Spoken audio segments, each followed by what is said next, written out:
What is the relationship between life and food? When some creature, some life is created on this planet, so that life needs food immediately. And this is very, very primitive and very, very fundamental to that life.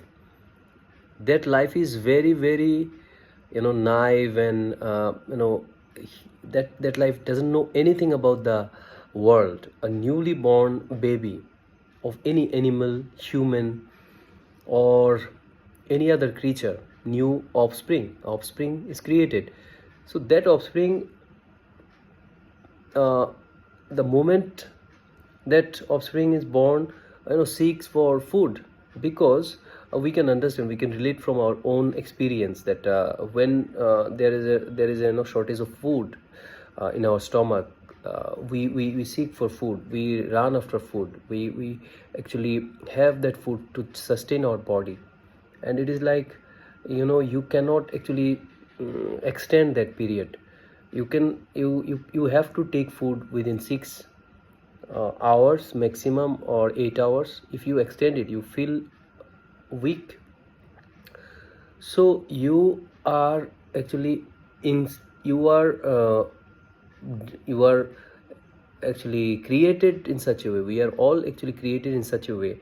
We no need to think about food that we have to take. We no need to take decision, because it's all embedded in our body, that to keep this body alive, automatically will run after food. Whether you are a newborn baby, or you are an old person, youth, any age, human, any other creature, plant, insects, animals, birds, microbial lives, anything. So that is what the relationship of food and the body, food and the life.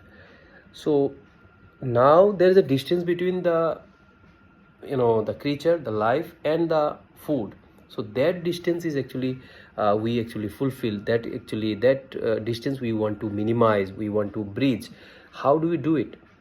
When we are born, we immediately actually seek for the mother's milk.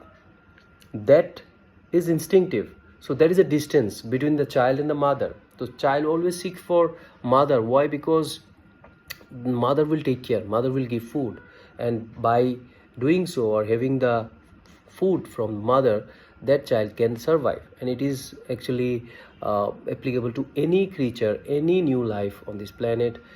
So this is fundamental. So that distance, actually, we are in a whole life, what we are doing, we try to maintain that, we try to bridge that gap. And for that we are making so many efforts, we are making so many managements, so many things we are doing in our life. When we grow up, we are taught, like, we have to be the part of the formal economy, otherwise we as human will not get food, shelter, and all the basic things.